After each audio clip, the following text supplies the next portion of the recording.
मैं हूं आबिद हुसैन शेख, आपका खैर मकदम है 4TV न्यूज कर्नाटक एक्सप्रेस में। सबसे पहले नजर आज की हेडलाइंस पर।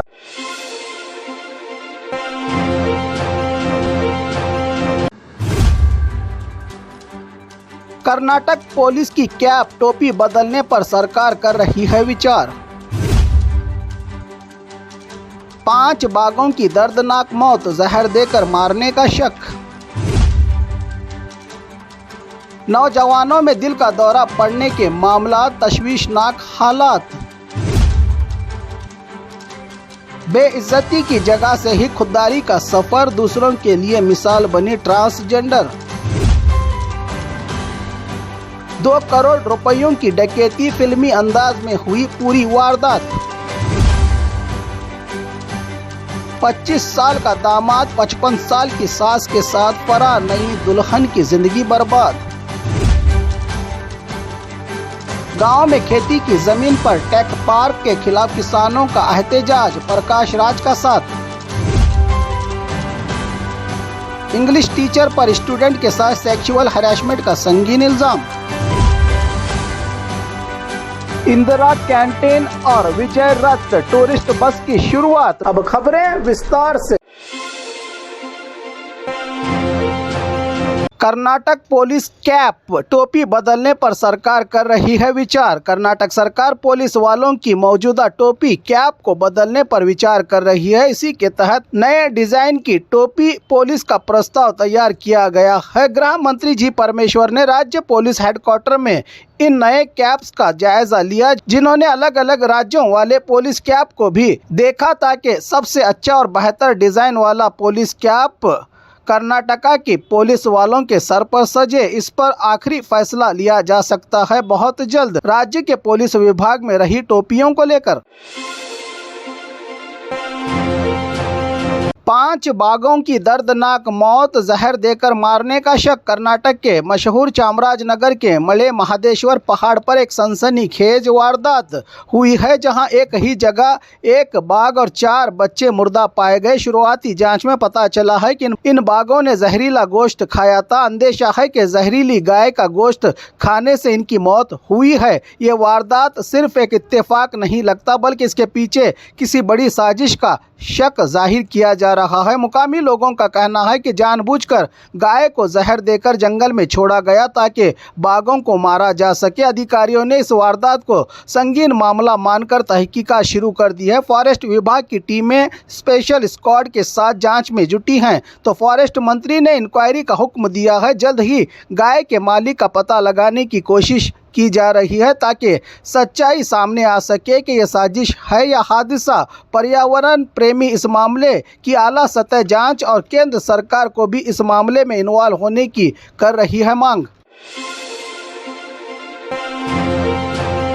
नौजवानों में बढ़ते दिल के दौरे के मामला, तशवीशनाक सूरत हाल। कर्नाटक के हासन जिले में नौजवानों की अचानक दिल का दौरा पड़ने से हो रही अमवात की तादाद बढ़ रही है, जो एक चिंताजनक और तशवीशनाक सूरत हाल बन चुकी है साइंस की दुनिया के लिए। एक ही महीने में हासन जिले में 14 नौजवानों को दिल का दौरा पड़ने से अचानक मौत, तो कुछ नींद में ही तो कुछ खाना खाते हुए या बैठे बैठे ही चल बसे हैं, जिसमें 22 साल की स्टूडेंट सुप्रिया हो या 33 साल के ऑटो ड्राइवर योगेश। इन घटनाओं से लोगों में खौफ और डर का माहौल पैदा कर दिया है। जानकारी के मुताबिक आजकल की लाइफ स्टाइल, जैसे कि मोबाइल का ज़्यादा इस्तेमाल, जंक फूड और वर्जिश की कमी दिल के दौरे की बढ़ती वजूहात में एक शामिल। हुबली के मेडिकल रिसर्च इंस्टीट्यूट और जयदेव हॉस्पिटल बेंगलुरु के डॉक्टरों ने भी इस मसले पर रिसर्च करके सरकार को रिपोर्ट पेश की है। अब सरकार और मेडिकल सिस्टम इस मामले की गहराई से जांच कर रहा है ताकि नौजवानों में बढ़ती दिल की बीमारियों को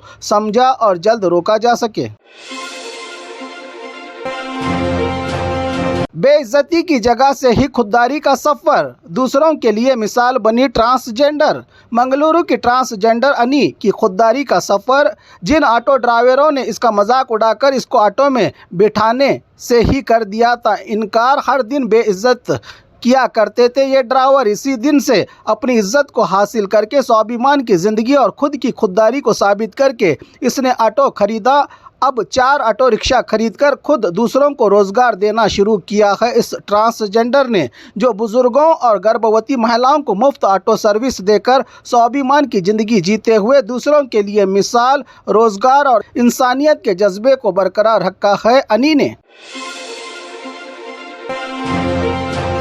2 करोड़ रुपयों की डकैती, फिल्मी अंदाज में हुई पूरी वारदात। बेंगलुरु के विद्यारानीपुरम पुलिस थाना लिमिट में 2 करोड़ रुपयों के बड़े डकैती की वारदात सामने आई है, जहां एक व्यक्ति श्री हर्षा ने जापान से एक महंगी मशीन मंगवाने के लिए 2 करोड़ रुपयों को क्रिप्टो करेंसी USDT में ट्रांजैक्शन करवाने का फैसला किया। इसके लिए इसने बेंजामिन नामी व्यक्ति से कांटेक्ट किया तो 25 जून को दोनों बेंगलुरु के एक ऑफिस AK एंटरप्राइजेस में मिले, जहां श्री हर्षा 2 करोड़ रुपये लेकर आया था। दोनों जब रुपया गिन रहे थे तभी 6 से 7 लोगों का एक ग्रुप अचानक अंदर आया, हथियार दिखाकर हमला करके चाकू के जोर पर पूरी रकम लेकर फरार हो गए। वारदात के फौरन बाद बेंजामिन और इसके दोस्त भी वहां से गायब हो गए, जिस पर शक और भी बढ़ गया। श्री हर्षा ने पुलिस में शिकायत दर्ज करवाई और पुलिस ने बेंजामिन और इसके 2 दोस्तों को हिरासत में लेकर डकैती करने वालों की तलाश में जुटी है।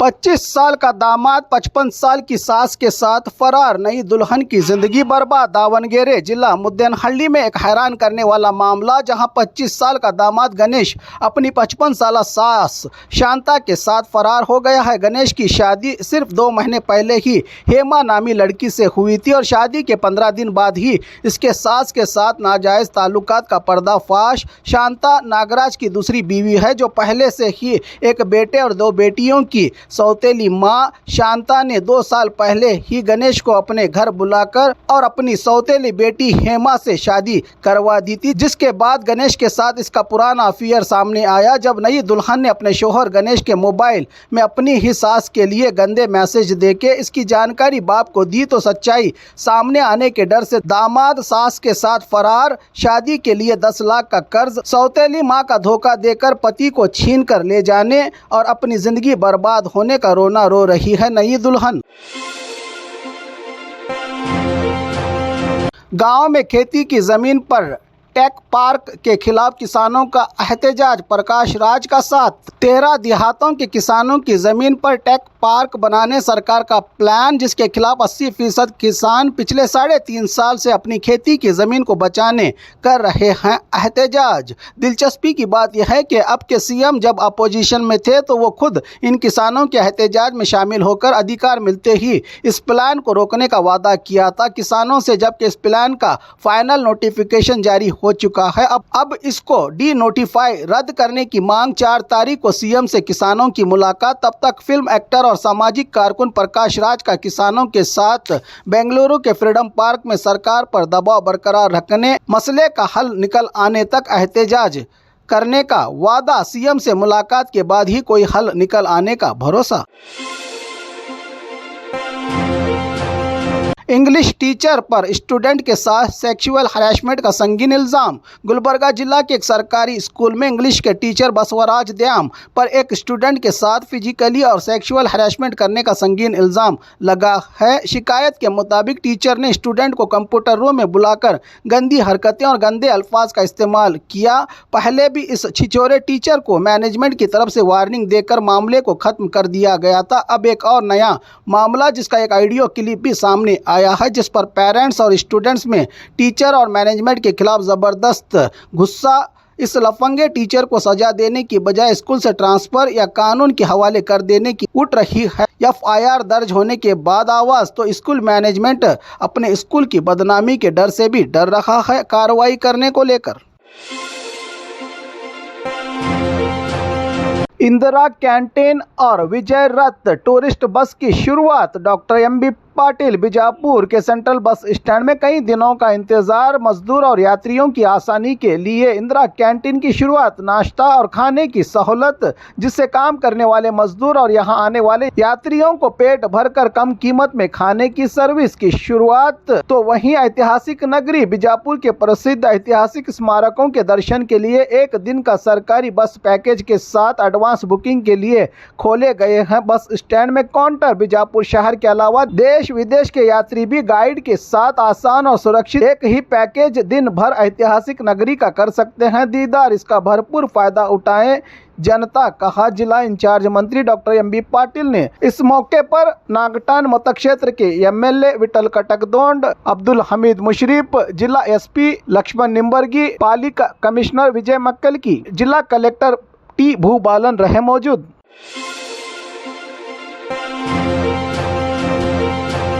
और खबरों के लिए देखते रहिए 4 टीवी न्यूज़ कर्नाटक एक्सप्रेस।